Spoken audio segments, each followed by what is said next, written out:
Welcome, everyone, to the watching portion of this week's Power Up. This is an extra special week because we have a special guest with us, Mr. Dante Basco. Dun, dun, dun, dun. So let's see if I got the right thing. I sure did. And we're there. Damn. Hey, so this is a dream come true because obviously, like, when you talk to someone who's very known for a role, it's usually the last thing they want to talk about. But what I absolutely adore is that because it's lockdown and Avatar has been brought back on Netflix and it's easily the #1 rated show consistently, like pretty much from as soon as it came out, you're doing a rewatch and providing commentary about what it was like. So I want you to tell me all about Avatar for you since you got to play Prince Zuko. We started watching on my stream channel, Honor Society, because we were like, it's so popular, let's watch it. And it's been great to get the cast members together and catch up on a weekly basis from all over the country and kind of just sit and talk. And it's been years, it's been 15 years. So for us to kind of go back, whoever can make it weekly and talk about the show and that particular show and our memories of that show or dialogue of that show, it's been great. It's been also wonderful because you find out, like myself, I never watched the whole series from like top to bottom. As actors, sometimes we just do stuff and then you don't ever really watch it. Like you do a movie, you kind of go to the premiere and you watch the premiere, but like, I'm not like watching the stuff I'm doing over and over again. So especially TV shows, you kind of lived it when you did it. And so it's amazing to see all of us, me and Jack and a lot of us talk about like, what it was like doing the show, what it was like when we found out the show was becoming popular and then having it be popular again. It's pretty wild. But so many great stories come from the shows, from like the first time I met like Mark Hamill, who played my dad, played Ozai, or certain funny lines or what was improv, what wasn't improv. Michaela Murphy, back when those days, was named Jessie Flower. She's like a little kid actor, and what she remembers as a kid, as opposed to now, she just graduated from like Yale and she's like a full-blown adult woman. Like, what were you thinking back then? I remember her and her mom coming to set, and then people like, we've watched some episodes before with like Gray DeLisle. Gray hasn't seen anything, but then Gray knows every word she's ever said. I think she must have like a photographic memory, because we were doing it before it was on Netflix, just on DVD, before Twitch kind of shut us down because of copyright stuff. But Gray was like, I don't know I've never seen the show. And I was like, don't worry about it. I never saw the show before we started doing this either. She goes, okay. And then she's off the camera. And as soon as Azula comes in, she walks on the screen and just starts saying every Azula line in. Still knows them. Voice. I'm like, how do you just told me you don't know the show. She's like, I don't know, it just came back to me. I'm like, that's insane. Have you guys met Gray DeLisle? Gray, who plays Azula. Gray DeLisle is like, that commercial with like the world's most interesting man? She's like the world's most interesting woman. Wow. She's like super sexy and cool and like mother of 3 now. And like, she looks like a 50s kind of pinup model. She doesn't have pants. I've never seen her in pants ever. I don't think she owns any pants. So she just wears kind of skirts. She also won a Grammy for like country western music. What? And she's half Mexican and can speak Spanish. She also went to prom with Mario Lopez. Amazing. Like every time you talk to her, like something else weird comes out. We're like, who are you? Like, what's going? She also does stand up now. She started doing stand up. She's at the she hits me up like, I'm gonna get the Comedy Store tonight. I'm like, Gray DeLisle, you're too much. You're too much. I have a very I guess upsetting announcement to make. I was 4 minutes ago when I found out that Mark Hamill voiced Ozai. I didn't know. Found out? I didn't know that. Yeah, I didn't know that the whole time. I didn't know, and I'm a massive Star Luke Wars. Skywalker's my dad. Luke Skywalker's my dad. I just didn't. I need a moment. He was crazy. I know he voiced the Joker. I didn't know he voiced was the Joker. But he was. He's Ozai. I have on my YouTube channel, I tell the story when I first met him. It was crazy because I didn't know either. I just was in the studio by myself and usually do it with everybody, but that special episode was like there. And then Andrea Romano is like this legendary voiceover director. She's like, well, Mark's going to come in and play your dad. I'm like, okay. And it's like 5 o'clock in Burbank at Salami Studios. I was like, I always feel like it was raining outside or something. Okay. And then I'm there, it's dark, and I'm just sitting there, and then all of a sudden, like, the door opens, like, by itself. And it's like, mist came in, right? And there's, like, this guy in all black. And he walks in, and it's like, he's like, hi, I'm Mark. And I'm like, that's Mark Hamill. I'm like, and he's like, I'm like, yeah. And I'm like, in my mind the whole time, I'm like, oh my God, this is Mark Hamill. And we do the whole scene with people that know the show. It's like we did the whole Agni Kai, right? Where we're yelling and he's like scarring my face. And I'm like, no, father, no. Like I'm doing all those lines, right? And then we end and like, I'm all just kind of exhausted. I plop down on the chair and then he kind of floats out on the mist out of the room. And then it just occurs to me, like, me and Mark Hamill just did the Vader Luke scene. Except he was Vader and I was Luke. It was like one of the most surreal moments of my life. It was crazy. This is the second so time cool. where two worlds are colliding because of Avatar again. For me, Wild. I don't know how to handle it anymore. I know, it was wild. And he's the sweetest guy. I ended up doing another show with him afterwards, and I've spent a good amount of time with him. He's really a beautiful, beautiful dude, a great guy, a great mentor. His stories are out of control. I walked into a party for Kevin Michael Richardson, and he was there, and he's like, Dante. And I was like, in my heart, like, oh my God, Luke Skywalker knows my name. Dad. Oh, far out. That is so cool. And you know, it's always interesting because my friends that do voice acting, you normally tell me like, oh, the other people in the show I don't ever get to work with because I just record my stuff in a booth privately. But most of my voiceover friends are video game voiceover friends. Do you find that you get to see more of the other actors in animation versus voiceover or video game voiceover? I think so. I think so. I mean, I like to, you know, especially the first few seasons when you're kind of doing these things, you're acting. You want to be, you know, you need to like see what everyone else is doing and like have that kind of back and forth. And then as our schedules get rougher, it's like it's harder to get us all in the room together or like in different countries or things. And then brilliant directors kind of can sew performances together, which I still am like, how did you sew that performance together? But I always love to be in the room and just kind of like, because you feed off the energy of each other and the, you know, the whatever that is, like the ping pong back and forth. It's like, what am I reacting to? Like, how is he going to do it? I don't know how he's going to do it. You know? So how's it been watching it back for the first time? Mm-hmm. I haven't watched it back. Oh, I'm watching back now? Yeah. It's funny. Like some of it flies right over my head. I'm like, I don't remember ever doing any of this. And just also just loving the art and seeing what other people are doing. Because, you know, you got to understand when we did it, I was with the cast so much that, you know, Katara's Mae Whitman, Sokka is Jack, Descendant. Like, I'm looking at Jack and May do their parts all the time, or little Toph, seeing little Michaela Murphy do it.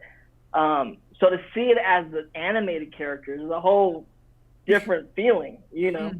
But it's wonderful. I mean, it's one of the greatest stories told. So it's kind of like great to relive it again with a bunch of people and talk about it and relive memories, and it's great. Do you agree with and understand why Zuko is a bit of a sex symbol? Yeah, thank you, Maude, for that question. Yeah, I mean, I get it. You know, he's cool. I mean, he's great. He's a sexy dude. He's, you know, he'd have his own K-pop band. You know, he'd be killing the game. He'd do the pyrotechnics in the show as well. Yeah, I did that. He didn't have no pyrotechnics. He'd just be on the stage doing all kinds of stuff. No, I think, yeah, he's that bad boy. You know, girls love the bad boy, I guess, but with a heart of gold.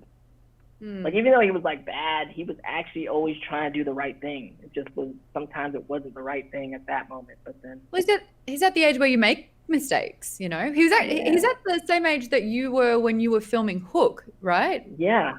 What was that like? Were there comparisons there as well? Yes. Yeah. Yes. Also, yeah, again, another young teenager, just kind of like, I don't know. It's kind of funny when you see like when those things become like those images or those ideas become like sexy or something like that. Like, I don't know. I don't get it 100%. I get it just because I can understand it now as an adult. As a kid, you're just like, I don't know. It's very funny like with Rufio, there's a whole generation of girls that was like, that's my first, and guys, like that was like my first crush. Like that was my sexual awakening, like Rufio and Hook. And I was like, it was the hair. I meet them. Yes, the hair. And they write to me. Someone posted on TikTok, like all these new TikTok boys are just like wanting to be Rufio. Like all the TikTok boy, like the fluffy hair, the leather, they're like, it's Rufio. That's what these kids are. I'm like, that's so funny. Yeah. I saw an interview for the guy from 1975, Matty, the lead singer in 1975, and they're asking about his style, and he's like, my style's Rufio. That's my style. Yeah, I see and it. I was like, holy, that's crazy. Punk grunge, yeah. Right? Yeah, punk grunge. Yeah. I think Rufio's a mood, you know? He's a mood. He's a vibe. Rufio's a vibe. Well, and speaking of Rufio, this perfectly ties into our first Bombs Away Q&A question. So, Amy, let her rip. Okay, this one's from Thierry Fournier. Can you share a fond memory of working with two movie legends, Robin Williams and Dustin Hoffman? Oh, yeah. I mean, those guys are like, when you're 15, you're doing a movie like that, you got to realize I was a very serious actor. I started acting when I was 10, so I was very into, and I still am into acting, but with Dustin Hoffman and Robin Williams and Steven Spielberg directing, right? In our industry, these guys are no less than gods, like literal gods. They changed the industry. Hoffman was a part of the 70s actors, along with Pacino, De Niro, and Nicholson, that changed what acting forever was. And Robin Williams is like, he brought improv into filmmaking and television, and smarter and faster than anybody. I mean, and Steven Spielberg, he's like one of the greatest actors of his time. I would come to set on my days off, just to come watch those guys work and just to be in the same room as them. As young artists or as people in the world, it's like, have the wherewithal to understand when you're in the presence of greatness to show up and listen and be there. And I did not take it lightly. It was like being in the presence of like Picasso doing a paint stroke, or your Mozart conducting a symphony. Like that's what it was. And to see these guys and to be kind of like mentored by them as I was doing the film, they all looked at me as a young kid.